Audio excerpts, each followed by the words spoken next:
pour le perfectionnement des saints en vue de l'œuvre du ministère et de l'édification du corps de Christ. Éphésiens 4,12. Alors qu'un jour nous prions pour la dernière fois et que je priais, quelqu'un tomba soudainement sur sa face devant moi, comme s'il eût été piqué par un scorpion.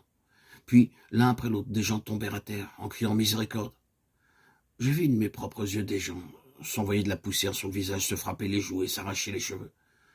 3 heures après, les anciens vinrent vers moi en me suppliant d'arrêter cela. Je dis, je ne l'ai pas commencé. Demandez à Dieu de l'arrêter.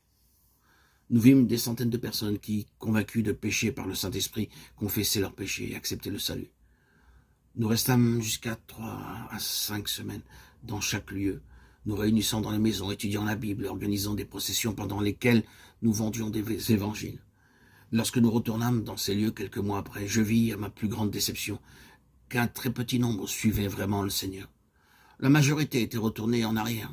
Je laissais pour quelque temps le soin à d'autres de continuer l'œuvre, bien que beaucoup fussent rétrogrades. Dieu me montra que nous, en tant qu'évangélistes, nous sommes responsables non seulement de la conversion, mais également de la croissance des croyants. Ne sont-ils pas nos enfants? Et si cela est ainsi, ne devons-nous pas les paître? Je dus reconnaître que je les avais trahis et que j'étais à blâmer. Ces personnes étaient véritablement nées de nouveau, et tout naturellement, elles s'attendaient à nous pour les conduire. Notre responsabilité était de les diriger, de les amener à maturité, ainsi que dans le plan de Dieu. Je vis très clairement cette vérité par Éphésiens 4, 11 à 14. Selon ce passage, l'Écriture l'attache des apôtres, des prophètes, des évangélistes et des docteurs, et de veiller à ce que les nouveaux convertis soient convenablement soignés et amenés à maturité, jusqu'à ce que nous soyons tous parvenus à l'unité de la foi et de la connaissance du Fils de Dieu, à l'état d'homme fait à la mesure de la stature parfaite de Christ. Éphésiens 4, 13. Considérons Éphésiens 4, 8 à 12, parce qu'il nous est fait clairement comprendre que le fardeau de Dieu est l'Église dans sa pleine expression. Le quintuple don est pour l'Église et non pour un certain groupe uniquement. Notre privilège est de réclamer ces dons.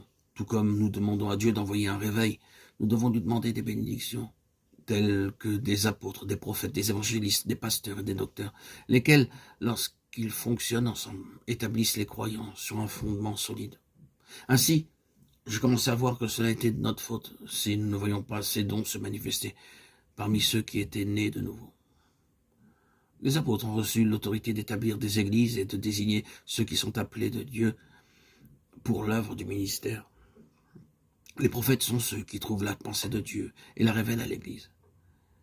Les évangélistes ont pour responsabilité principale de prêcher l'Évangile et d'amener les incroyants à la repentance et au salut. Les docteurs atteignent des gens de toute classe et les instruisent dans la parole avec patience, sympathie et bonté. Les pasteurs sont semblables à des pères, des mères, des nourrices et des bergers. Ils ont la responsabilité de veiller sur le troupeau de Dieu et de le protéger. Tous ces dons ne fonctionnent de manière effective qu'ensemble et non par eux-mêmes.